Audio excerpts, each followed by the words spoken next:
Baik, assalamualaikum warahmatullahi wabarakatuh. Iya, Waalaikumsalam warahmatullahi wabarakatuh. terima kasih karena sudah bergabung pada perkuliahan Ibu hari ini. Pada hari ini, Ibu akan menyampaikan suatu topik singkat mengenai mata kuliah bangunan tahan gempa 2 untuk mata kuliah selanjutnya di semester selanjutnya, yaitu dengan judul Desain Struktur Rangka Beton Betulang di Daerah Rawan Gempa. Jadi ini merupakan lanjutan ya. Kemudian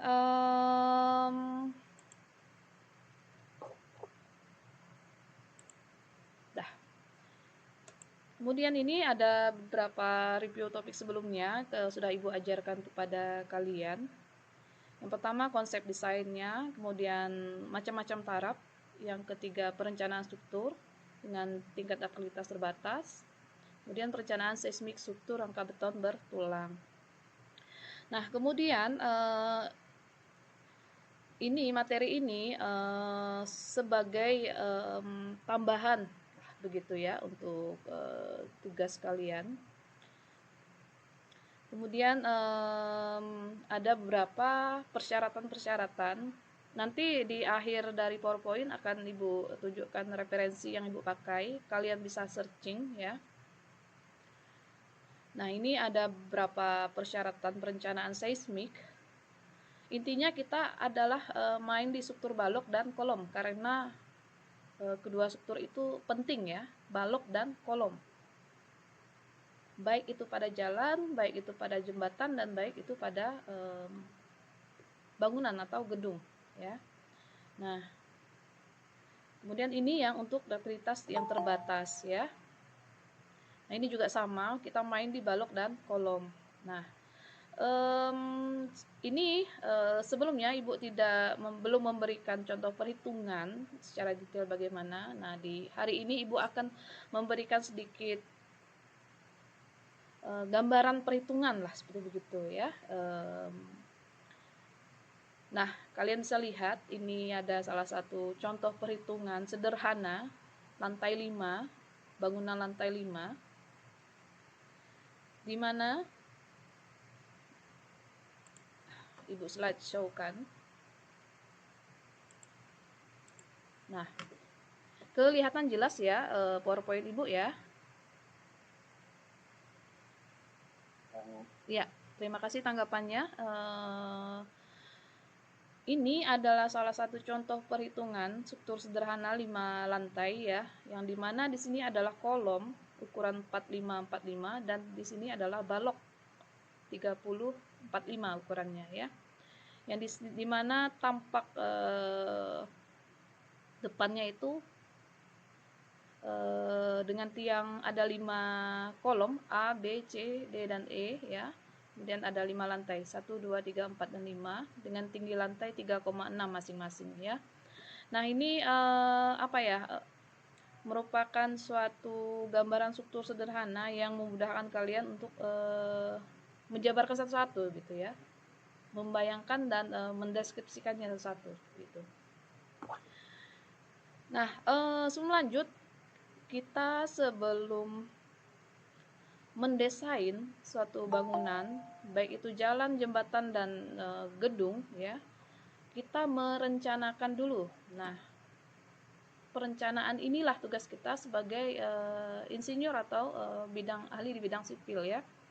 Direncanakan misalnya suatu bangunan kantor bertingkat 5, zonanya zona 3, jenis gempa sedang. Kemudian kondisi tanah di bawah bangunan itu jenis tanah lunak. Nah, itu bagaimana menyelesaikan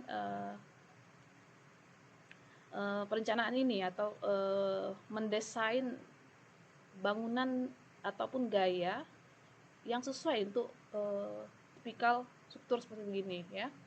Ibu lanjut. Nah, ini tampak sampingnya.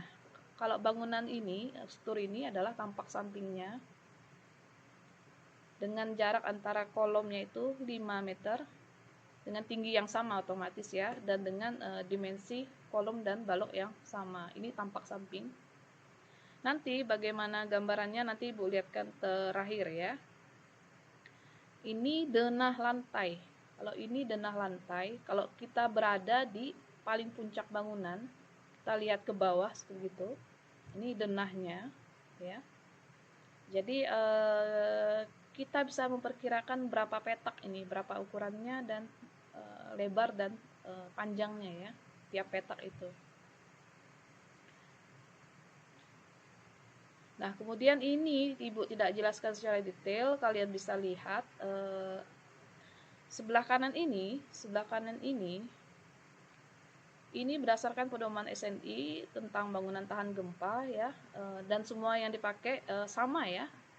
Berat jenis beton tulangnya sama, spesinya, T-helnya, dinding, plafon, dan ini tambahan ya, pipa dan segala macam.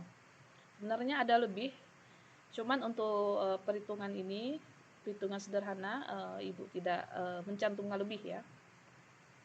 Nah, ini merupakan komponen-komponen penting dan dasar yang harus kalian tahu, dan ini nilainya sama, ketentuannya sama sebagai tolak ukur hitungan ya. Nilai kuat tekan beton, FC, konkrit, kemudian nilai kuat tarik bajanya sekian ya, ada panjangnya berapa, lebarnya berapa. Nah, untuk malam ini Ibu tidak spesifik menjelaskan. Kalian lihat saja sebagai materi tambahan kalian tentang gempa, karena untuk pelajaran selanjutnya, semester selanjutnya akan banyak hitungan ya. Dan bonusnya kalian kalau bisa menguasai aplikasi itu nilai lebih baik lagi ya. Nah, kemudian ini ada step-stepnya, perhitungan gaya-gaya yang bekerja pada struktur. Nah, ini tahap pertama. Yang pertama itu adalah perhitungan gaya geser horizontal total ya. Nah, di sini kita mencari yang poin A ini, berat bangunan total. Jadi kita menghitung berapa berat bangunan yang kalian rencanakan. Jadi bangunannya ini belum ada, belum jadi, tapi kalian hitung berapa beratnya dari hasil perencanaan kalian. Nah, ini stepnya, kalian bisa ikuti. Berat lantai 5. Kenapa hitung berat lantai 5 dulu? Karena kita hitung bagian atas dulu. Kita hitung berat bagian atas dulu. Ya. Kenapa tidak di bawah dulu? Nah, kita hitung bagian atas dulu.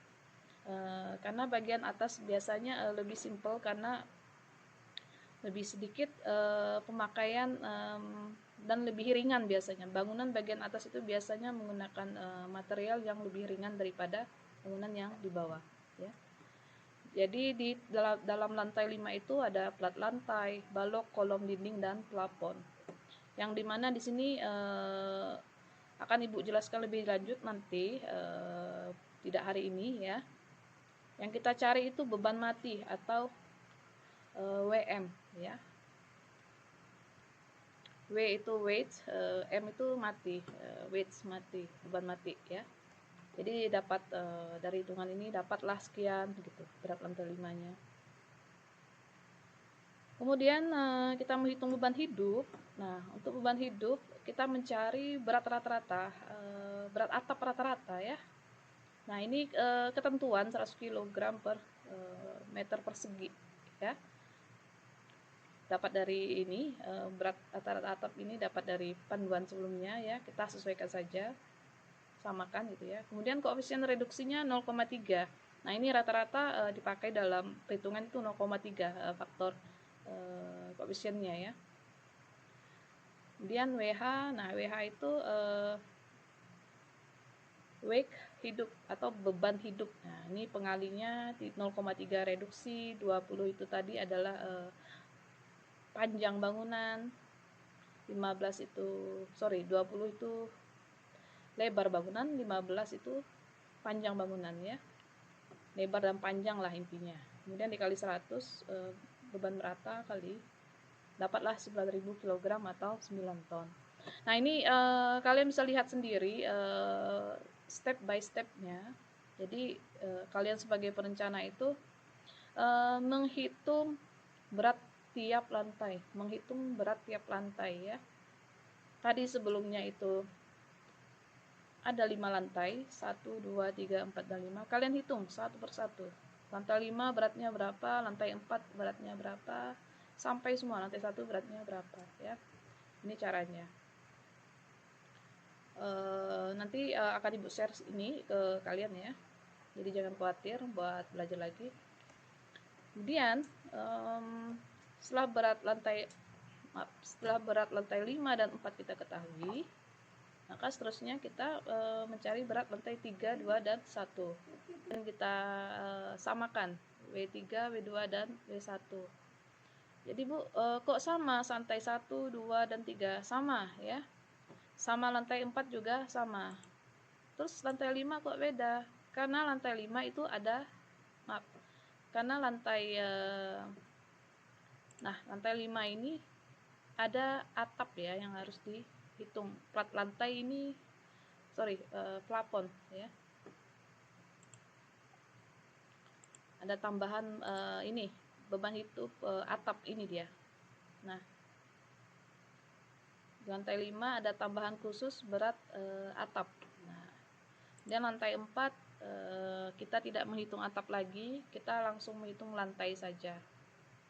3, 2, dan 1 juga sama, kita hanya menghitung lantai saja ya, dengan cara yang sama dengan lantai 4.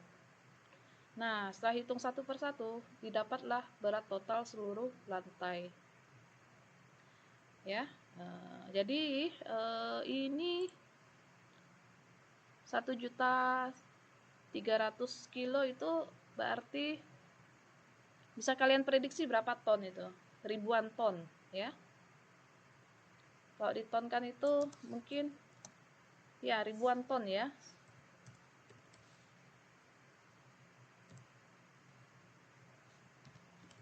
Nah, kalian bisa bayangkan kan berapa beratnya bangunan yang kalian hitung ini. Nah, setelah menghitung berat, apa yang kalian hitung?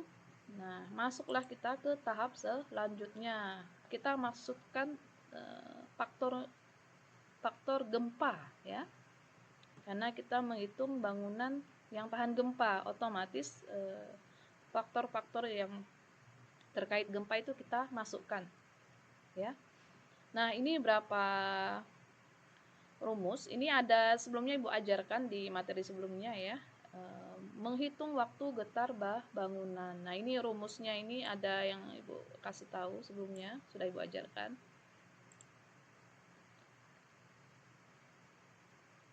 Nah, kemudian H ini adalah total tinggi bangunan. Hal ini total tinggi bangunan 5 meter dikali jarak antara lantai. Dapatlah total tinggi bangunannya itu 5 lantai dikalikan jarak antar bangunan ini ya. Dapatlah 18 meter total bangunan. Jadi ngitung waktu getar bangunan ini kita cari tinggi bangunannya dulu baru dapat ya. Kemudian dimasukkan ke rumus TX ini, didapatlah waktu getar bangunannya 0,524 detik. Jadi separuh detik, setengah detik gempa itu terjadi, waktu getar itu terjadi ya, sangat sebentar ya. Kemudian tahap selanjutnya kita mencari koefisien gempa dasar. Nah, ini ada juga Ibu share bahannya sebelumnya ya. Kita cari yang wilayah zona gempa 3. Kita cari yang wilayah zona gempa 3 ya. Kita lihat tabelnya, baru kita cek tanahnya. Kalau yang putus-putus ini tanah lunak, kalau yang garis ini tanah keras ya. Berarti kita pakai grafik yang garis putus-putus ini ya. Nah, ini lanjut lagi ke step selanjutnya, mencari faktor keutamaan I dan faktor jenis struktur K ya. Nah, ini kita tentukan, anggap saja bangunan itu, ini ketentuan kita sendiri. Misalnya bangunan yang kita rancang ini sebagai bangunan gedung perumahan atau apartemen ya. Nah, ini berarti faktornya 1 gitu ya. Ataupun perkantoran. Faktornya 1. Jadi apa namanya?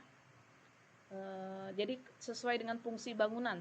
Jadi nanti cek lagi di referensi. Kalau misalnya rumah sakit berapa faktornya, kemudian bangunan untuk perumahan biasa, rumah biasa atau ruko biasa itu berbeda lagi faktornya ya. Kita anggap aja satu lah ya untuk perkantoran. Dan K-nya juga 1 faktor geostruktur. Dan selanjutnya masuk ke gaya geser horizontal ya. Nah, ini 0,07 tadi kita lihat dapat dari grafik sebelum ini ya. Dapat dari koefisiensi gempa dasar 0,07 tanah lunak. Nah, lihat di sini. Dikalikan dengan masukkan rumusnya, sudah Ibu ada referensinya kemarin ya, Ibu jelaskan. Faktor tanah lunak dikalikan dengan faktor keutamaan dikalikan dengan faktor jenis struktur dikalikan dengan berat total bangunan. Ini berat total bangunan ya. Dapatlah 93.000 sekian kilogram ya. Ini adalah gaya geser horizontal. Jadi gaya geser horizontal. Nah, selanjutnya adalah menghitung distribusi gaya geser horizontal ya ke sepanjang tinggi gedung. Tadi ini gaya geser horizontal akibat gempa saja, belum berat bangunan ya. Nah, jadi kita hitung lagi distribusi gaya namanya ya ke sepanjang tinggi gedung. Jadi kita ada 2 arah X dan arah Y. Nah, lihat tabel. Nah, nanti hasilnya lihat di tabel ya. Ini hanya rumus yang dipakai. FI X sama dengan, bisa dilihat ya, berat total gedung berat gedung tiap lantai dibagi berat total semuanya dikalikan dengan Px. Px ini gaya ya. Kemudian arah Y juga sama ya.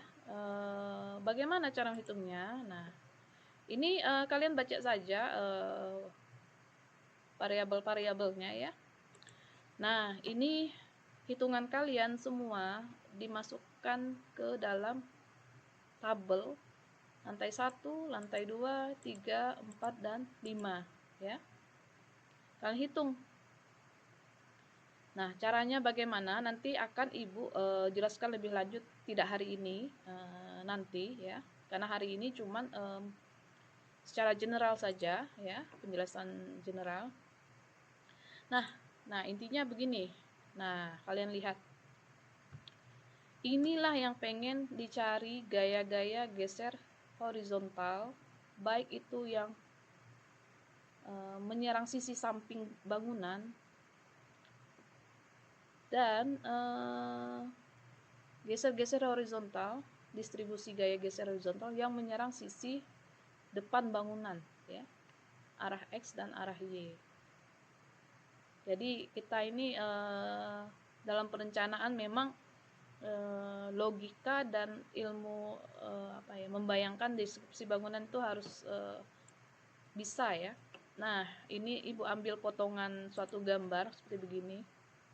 Ini kolom, ini balok. Ini kolom, ini balok ya. Sama juga 5 lantai ya. Nah, anggap saja seperti begini ya. Dihitung satu persatu. Dihitung satu persatu lantainya. Ya. Kemudian nah, ini ada aplikasi yang bisa bantu kalian untuk menghitung, yaitu etap, sub, ada sub jenis 2QOO dan lain-lain ya, banyak ya. Jadi tidak Ibu ajarkan di sini secara spesifik, kalian bisa belajar sendiri dan latihan sendiri untuk tidak hanya untuk kuliah nanti. Ini sangat berguna sekali untuk di dunia kerja ya. Karena dalam dunia kerja nanti kalian tidak ditanya dalam dunia kerja teknik sipil kalian tidak ditanya kalian bisa ini itu enggak. Paling kalian ditanya kalian bisa menggambar tidak, kalian bisa menghitung tidak, kayak gitu ya. Jadi gambar sekarang pakai aplikasi semua ya, AutoCAD, SAP segala macam.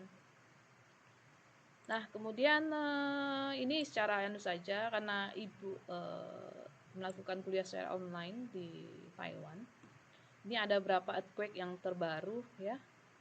Kalian bisa lihat lah gambar 1 dan gambar 2. Gambar 1 itu bagian mana yang paling krusial rusaknya dulu? Bagian kolom bawah ya.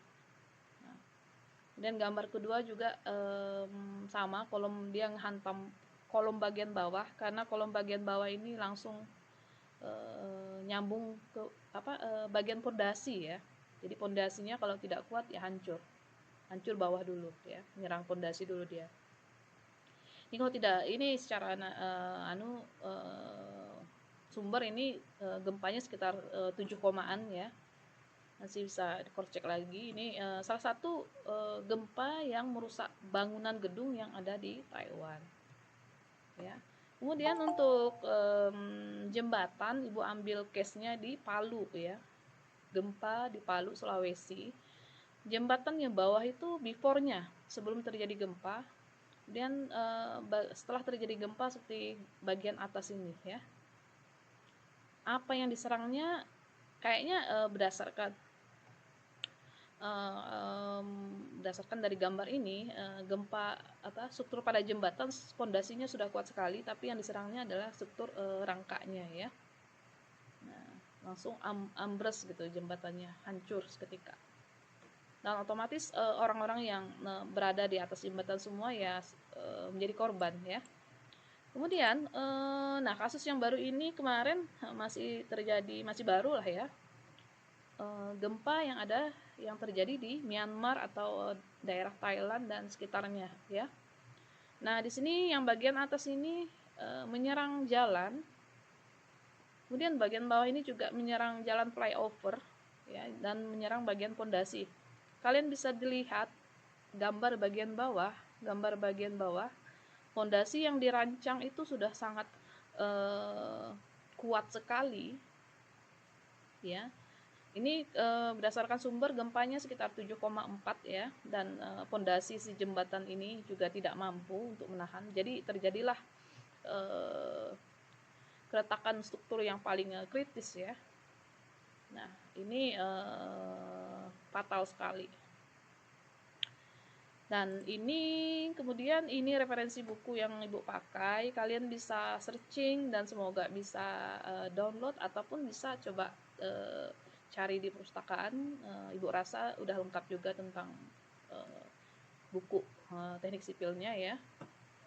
Nah ini ada, kemudian nanti semester kedua rencana ibu ingin menambah tentang pembahasan spesifik tentang jembatan ya, karena kalau di kita perlu di jalan dan jembatan, jadi ibu akan lebih membahas lebih dalam seperti itu. Oke, terima kasih ya, selesai Bu. Materi hari ini agak sulit ya Bu ya, agak sulit dan agak lebih detail ya, terima kasih ya. Ada yang mau bertanya silakan, atau pengen berpendapat.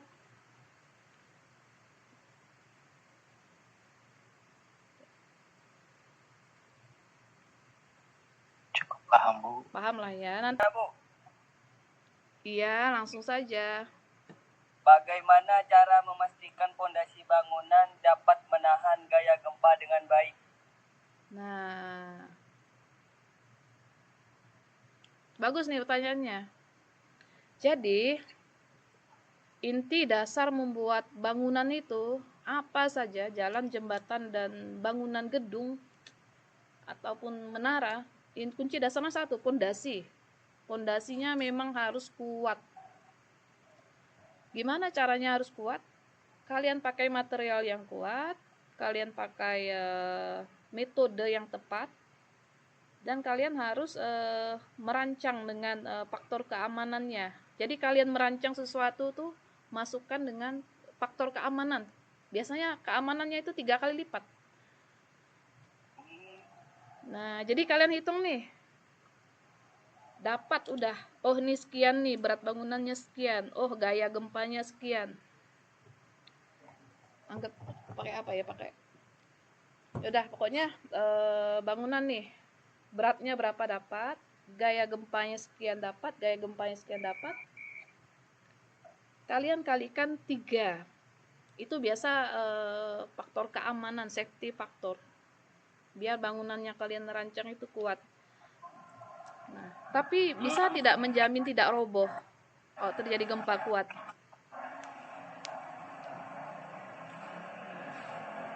Jawabannya adalah kita mendesain sebaik mungkin, tapi kita tidak bisa menjamin 100% kuat terhadap gempa besar, ya. Kita hanya bisa menjamin bahwa ini kalau bangunan ada gempa, yang rusak itu sedikit saja. Ingat istilah weak beam, strong column. Ingat itu ya. Ini kalau terjadi gempa itu bangunannya tuh nggak ambles gitu, nggak kayak bangunan yang di gambar pertama ini. Sorry, nah ini pas tidak kursornya nih ya. Jadi kalau bangunan yang bagian atas ini korbannya lebih banyak ya. Nah, kalau bangunan yang di bawah ini bangunannya itu masih berdiri lah. Jadi orang-orang yang masih ada di sini masih bisa terselamatkan. Nah, ini sebenarnya pondasinya sudah kuat, cuman kolomnya saja ya. Karena gempa kan tidak bisa diprediksi besarnya berapa dan letaknya di mana tidak bisa diprediksi. Jadi kita sebagai teknik sipil hanya mengurangi dampak saja ya. Bu, kenapa kita tidak mendesain material atau bahan yang sangat-sangat kuat sekali? Nah, itu kurang efektif jawabannya ya. Kurang efektif. Kita misalnya zonanya kita cuma zona 1, Kabupaten Ketapang, tanahnya tanah lunak. Kalian desainlah bangunan pondasi yang luar biasa, besar, bagus gitu ya, kuat gitu kan. Cuman kalau nggak ada gempa ya percuma, habis di bahan, kosnya, material dan kurang efektif seperti itu ya. Oke, kalau tidak ada pertanyaan, terima kasih atas partisipasinya. Ibu sudah absen kalian, jadi selamat ya yang absen, ibu bantulah insya Allah nilainya. Oh, alhamdulillah. Jadi yang tidak Bu. Itu terbaik. Terima kasih, Bu. Waduh. Ya sudah ya, sudah berhubung waktunya juga sudah mau habis ya, Ibu close saja. Aduh. Ya, Bu. Oke, Ibu close. Selamat malam, selamat berakhir pekan.